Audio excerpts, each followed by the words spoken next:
The customer analysis report is a detailed review of a business's customer base. Every transaction over the past 3 years has been analysed to highlight any risks or opportunities present. At the top of the first page, there are 4 statements describing the key customer performance indicators within the business. The client acquisition comment analyses the number of new clients acquired over the past 12 months, the total revenue attributable to those clients, and the average revenue per new client. The client attrition comment analyses the proportion of the previous year's client base that did not purchase anything in the most recent 12 months, and the amount of revenue lost as a result of this. The average value per new client is then compared to the average value per lost client to calculate the number of new clients required to replace the revenue from your lost clients.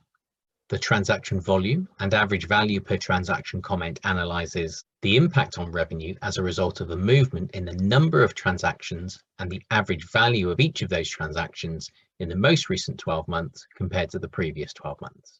And finally, the client risk comment provides an indication of the number of clients responsible for more than 10% of the revenue of the business.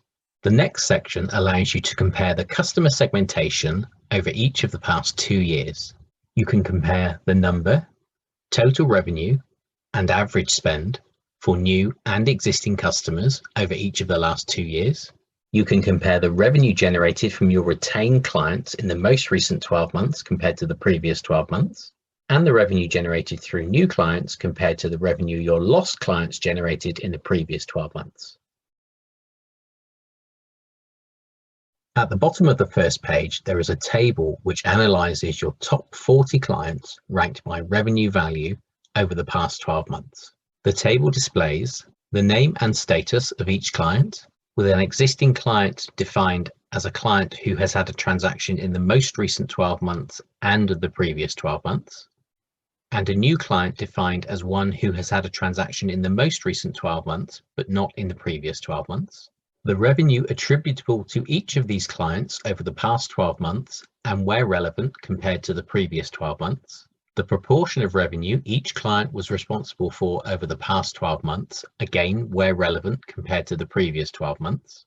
The number of transactions recorded against each client compared to the previous year, with the transaction being defined as a line within an invoice, and the average value of each of these transactions compared to the previous year. Page 2 then breaks down the same information in 3 different ways. First, all clients retained from the previous year are ranked based on the revenue generated in the most recent 12 months compared to the previous 12 months. The 20 clients with the highest favourable variance year on year are displayed at the top of the table, and the 20 clients with the highest adverse revenue variance compared to the previous year are displayed at the bottom of the table. At the bottom of page 2, there are then 2 further tables.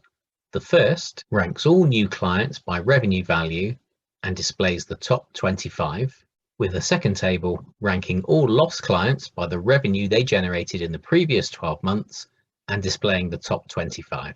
The final page provides a detailed analysis of the 5 clients that have generated the most revenue over the last 12 months. Each section displays the revenue trend, number of transactions, and average transaction value over each of the last 3 years.